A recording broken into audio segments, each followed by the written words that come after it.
LB stadium దగ్గర మాజీ home guard హల్చల్ చేశాడు. సెల్ టవర్ ఎక్కి మాజీ హోంగార్డు వీరంగం చేశాడు. ఉమ్మడి రాష్ట్రంలో 250 మంది హోంగార్డులను తొలగించారని ఆవేదనతో టవర్ ఎక్కి నిరసన తెలిపాడు. అన్ని డిపార్ట్మెంట్లలో విధులు నిర్వహించామని, ఉద్యమంలో పాల్గొన్నామని అయినా తమపై విపక్ష కొనసాగించారని వ్యక్తి అంటున్నారు. మాపై అప్పటి ప్రభుత్వం కనికరించలేదని ఆవేదన చెందాడు. రేవంత్ రెడ్డి ప్రభుత్వం తమకు న్యాయం చేయాలని టవర్ ఎక్కిన వ్యక్తి డిమాండ్ చేశాడు.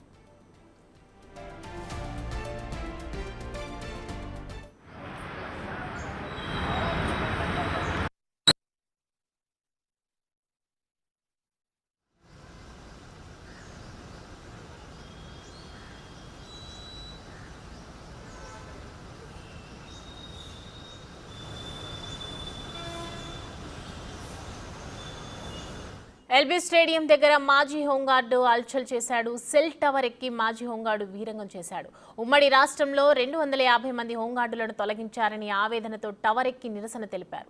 అన్ని డిపార్ట్మెంట్లలో విధులు నిర్వహించామని, ఉద్యమంలో పాల్గొన్నామని అయినా తమపై వివక్ష కొనసాగించారని వ్యక్తి అంటున్నారు. మాపై అప్పటి ప్రభుత్వం కనికరించలేదని ఆవేదన చెందాడు. రేవంత్ రెడ్డి ప్రభుత్వం తమకు న్యాయం చేయాలని టవర్ ఎక్కిన వ్యక్తి డిమాండ్ చేశాడు.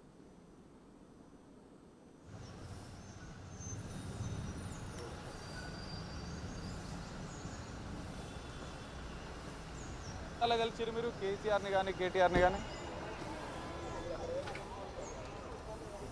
అన్న మీరు అన్న పీసీఆర్ డైరెక్ట్ ఫోన్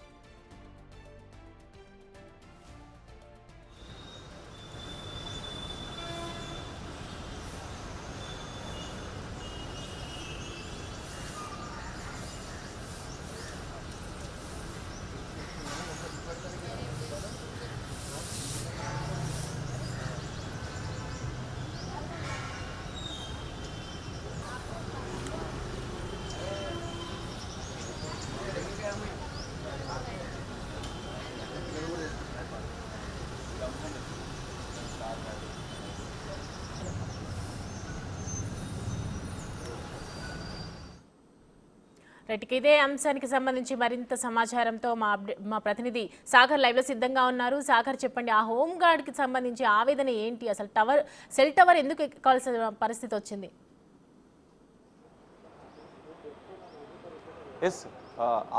ఉమ్మడి ఆంధ్రప్రదేశ్ రాష్ట్రంలో 250 మందిని హోంగార్డులను తెలంగాణ ఉద్యమంలో పాల్గొన్న నేపథ్యంలో వారిని తొలగించడం జరిగింది. ఆంధ్ర అధికారులు కక్షపూరితంగా తమల్ని విధుల నుంచి తొలగించారని చెప్పి వీరాంజనేయులు, మాజీ హోంగార్డు వీరాంజనేయులు దాదాపు 10 సంవత్సరాలుగా మేము పనిచేశాం, తెలంగాణ ఉద్యమంలో పాల్గొన్నాం.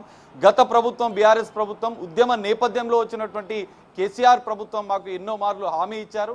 ఎందుకంటే తెలంగాణ ఉద్యమంలో మేము బీఆర్ఎస్ పార్టీతో కలిసి మేము పనిచేసాం, తెలంగాణ రాష్ట్రం కోసం మేము పోరాటం చేశాం. మా కుటుంబాలు ఈరోజు రోడ్డున పడ్డాయంటూ మాజీ హోంగార్డు ఇప్పుడు ఎల్బీ స్టేడియంలో మనం టవర్ ఎక్కిన దృశ్యాలు కూడా చూడొచ్చు. టవర్ ఎక్కి తన ఆందోళనను వ్యక్తం చేస్తున్నాడు. 250 మంది గత ప్రభుత్వంలో వివక్షకు గురై గత ప్రభుత్వం కేసీఆర్ని కూడా మేము ఎన్నో మార్లు కలిసాము. మాకు హెల్త్ కార్డులు ఉన్నాయి, ఐడి కార్డులు ఉన్నాయి, మాకు అన్ని గుర్తింపు కార్డులు ఉన్నాయి, మాకు బ్యాంక్ అకౌంట్ ఉంది, మాకు జీతాలు కూడా ఇచ్చారు. కానీ గత ప్రభుత్వం బీఆర్ఎస్ ప్రభుత్వం కేటీఆర్లను మేము ఎన్నో మార్లు కలిసాము, మా చెప్పులు అరిగేలా తిరిగాము. 250 మంది తెలంగాణ రాష్ట్ర వ్యాప్తంగా ఉన్నటువంటి విధుల నుంచి బహిష్కరణకు తొలగింపుకు గురైనటువంటి 250 కుటుంబాలను ఖచ్చితంగా ఆదుకుంటామని హామీ ఇచ్చిన కేసీఆర్ మా 250 కుటుంబాలను మోసం చేశారు.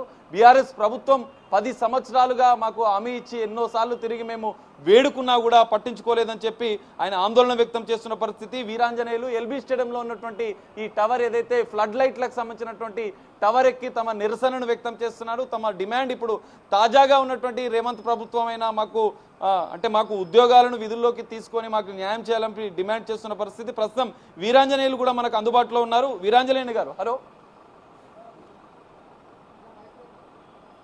హలో అన్న, మీరు ఎన్నిసార్లు గత ప్రభుత్వంలో కేసీఆర్ని కానీ కేటీఆర్ని కానీ ఎన్నిసార్లు కలిసి వేడుకున్నారు మీరు?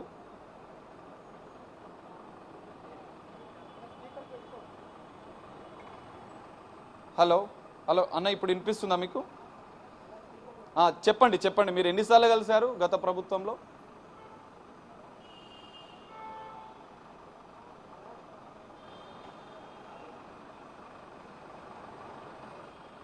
ఏమన్నారు అప్పుడు? మిమ్మల్ని ఏమని చెప్పారు?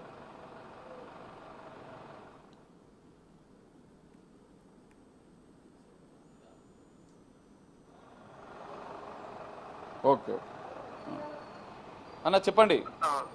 తీసుకుంటామని చెప్పారు. ఓకే. అయితే దీన్ని మన సీతక్క గారును బట్టి విక్రమార్ గారిని రిక్వెస్ట్ చేసి, సార్ ఇది ఇట్లా అన్యాయం జరిగింది సార్, ఇట్లా ఉమ్మడి రాష్ట్రంలో మమ్మల్ని ఇట్లా తీసేసారు, మీరు అసెంబ్లీలో కొంచెం చెప్పండి సార్ అంటే అసెంబ్లీలో వీళ్ళు మాట్లాడారు. ఓకే. ఇష్యూ గురించి 2 సెషన్లో మాట్లాడారు. అప్పుడు రేవంత్ రెడ్డి గారిని కూడా కలిస్తే సార్ కూడా మన గవర్నమెంట్ వచ్చినాక తీసుకుంటాం అని చెప్పారు. వీళ్ళు కూడా మన గవర్నమెంట్ వచ్చినాక తీసుకుంటాం అని చెప్పారు. ఇక వెయిట్ చేసినాం. ఆ గవర్నమెంట్ లో కలిసి అందరినీ కలిసి అలసిపోయినాం. డీజీ గారిని 10 ఏళ్ళుగా మీరు గత ప్రభుత్వంలో బీఆర్ఎస్ ప్రభుత్వంలో ఉన్నప్పుడు 10 సంవత్సరాలుగా మీరు తిరుగుతూనే ఉన్నారు మిమ్మల్ని విధిలోకి తీసుకోవాలని.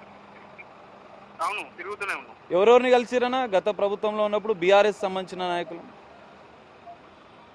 బీఆర్ఎస్ సంబంధించిన నాయకులు అందరినీ కలిసాం అన్న. ఆల్మోస్ట్ అన్న ఏమని హామీ ఇచ్చిరు అప్పుడు మిమ్మల్ని? మీకు ఇది పాలసీ మ్యాటరు, ఇది స్టేట్ ఇష్యూ అని అన్నారు. సరే ఇది ప్రయత్నం చేద్దామని చెప్పారు. డీజీకి చెప్పారు. డీజీ సార్ మాకు ప్రత్యేకంగా ఆర్డర్ ఇవ్వలేదని మహేందర్ రెడ్డి సార్ అన్నారు. అప్పుడు మహేందర్ రెడ్డి సార్ డీజీ ఆయన గవర్నమెంట్ ఆర్డర్ ఇవ్వలేదు మాకు అని చెప్పారు. వీరాంజనేయులన్నా మీరు తెలంగాణ ఉద్యమంలో కూడా పనిచేసారు. తెలంగాణ రాష్ట్ర వ్యాప్తంగా 250 మంది హోంగార్డుల కుటుంబాలు ఈరోజు రోడ్డున పడ్డాయి. మీరు 10 ఏళ్ళుగా కూడా గత ప్రభుత్వంలో అన్యాయానికి గురయ్యారు. గత ప్రభుత్వం మీకు హామీ ఇచ్చింది. ఎందుకంటే తెలంగాణ కోసం పోరాటం చేస్తే తెలంగాణ సాధించినామని చెప్పుకుంటున్నటువంటి బీఆర్ఎస్ ప్రభుత్వం వచ్చినాక కూడా మీకు న్యాయం జరగలేదా? జరగలేదు కదా అన్న. గత ప్రభుత్వంలో అధికారుల చుట్టూ తిరిగినాం, రాజకీయ నాయకుల చుట్టూ తిరిగినాం, అందరి చుట్టూ తిరిగినాం, మమ్మల్ని తీసుకోమని. ఓకే. వీళ్ళ చుట్టూ అప్పుడు అధికార ప్రతిపక్షం ఉన్న బీజేపీ, కాంగ్రెస్, బీఆర్ఎస్ అప్పుడు మొత్తం తిరిగినాం అందరి దగ్గర. ఓకే అన్న. అసెంబ్లీలో 3 టైమ్స్ చేపిస్తున్నాం అన్న. 3 టైమ్స్ 4 టైమ్స్ అసెంబ్లీలో చేపిస్తున్నాం. ఓకే. అయినా కూడా మమ్మల్ని తీసుకోలేదు. వీళ్ళు హామీ ఏమి ఇచ్చిండారంటే ఇప్పుడు అన్న కాంగ్రెస్ గవర్నమెంట్ ఏర్పడ్డ తర్వాత కంపల్సరీ మిమ్మల్ని తీసుకుంటామని చెప్పి. మాది ఏంటంటే మాకు జరిగిన అన్యాయం సరే ఎవరు చేసిరా చేయలేదా, వాళ్ళకి అవకాశం ఉండి చేయలేదా, అవకాశం లేక చేయలేదా మాకు తెలియదు. కానీ ఓకే రేవంత్ రెడ్డి గారును సీతక్క గారు బట్టి విక్రమార్ గారు తీసుకుంటామని హామీ ఇచ్చారు. ఇప్పుడు ఈ 250 కుటుంబాలని నూతన కాంగ్రెస్ ప్రభుత్వం మిమ్మల్ని ఆదుకోవాలి, మిమ్మల్ని విధేయతలోకి తీసుకోవాలని మీరు కోరుతున్నారా? అంతే కదన్నా? అవునండి. ముఖ్యమంత్రి గారి దృష్టి దాకా పోతలేదు మాది. Okay okay. మేము పోవాలను ఎట్లా పోవాలను మాకు దృష్టి దాకా పోతలేదు. ఓకే. ముఖ్యమంత్రి గారి దృష్టికి పోయి ముఖ్యమంత్రి గారు ఇప్పుడు హామీ ఇస్తే నేను 100% దిగుతాం. Okay okay. వీరాంజనేయులన్నా థ్యాంక్ యూ అన్న. చిన్న బతుకులు సార్, అందరి భార్యలు వదిలిపెట్టి వెళ్ళిపోయి ఇంటికాడ భూములు జాగాలు అమ్ముకొని అప్పులు తెచ్చి ఈ 10-15 సంవత్సరాలు తిరుగుతున్నాం సార్ మేము. ఓకే. రోడ్ మీద ఫుట్పాత్ నుంచి వచ్చేస్తాం ఆల్మోస్ట్. అదే అవును. ఇప్పుడు మీ జీవితాలను ఆదుకోవాలి, మీ కుటుంబాలను ఆదుకోవాలి, మిమ్మల్ని విధిలోకి తీసుకోవాలని చెప్పి మీరు కాంగ్రెస్ ప్రభుత్వాన్ని డిమాండ్ చేస్తున్నారు.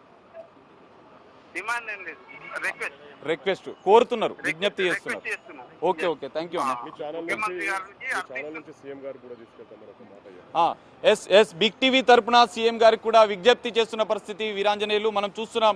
టవర్ ఎక్కిన వీరాంజనేయులు కిందికి కూడా హామీ ఇస్తే ఖచ్చితంగా వస్తామని చెప్పినారు. మన ఛానల్ తరపున బిగ్ టీవీ తరపున ప్రత్యేకంగా ఆయన విజ్ఞప్తి చేస్తున్న పరిస్థితి అయితే కనిపిస్తుంది. మనం చూడొచ్చు పోలీసులు కూడా ఆయనని కిందికి దింపేందుకు కూడా ఏర్పాట్లు చేస్తున్న పరిస్థితి. గత ప్రభుత్వంలో ప్రధానంగా బీఆర్ఎస్ ప్రభుత్వంలో 10 ఏళ్లు మేము కాళ్ళు అరిగేలా మా 250 కుటుంబాలు జీవితాలు అనేది రోడ్డున పడ్డ పరిస్థితి నెలకొంది. ఈ నేపథ్యంలోనే నూతన కాంగ్రెస్ ప్రభుత్వం సీఎం గారు రేవంత్ రెడ్డి గారు ఖచ్చితంగా మాకు హామీ ఇస్తే నేను దిగుతాను అని చెప్పి ఆయన వ్యక్తం చేస్తున్న పరిస్థితి అయితే కనిపిస్తుంది.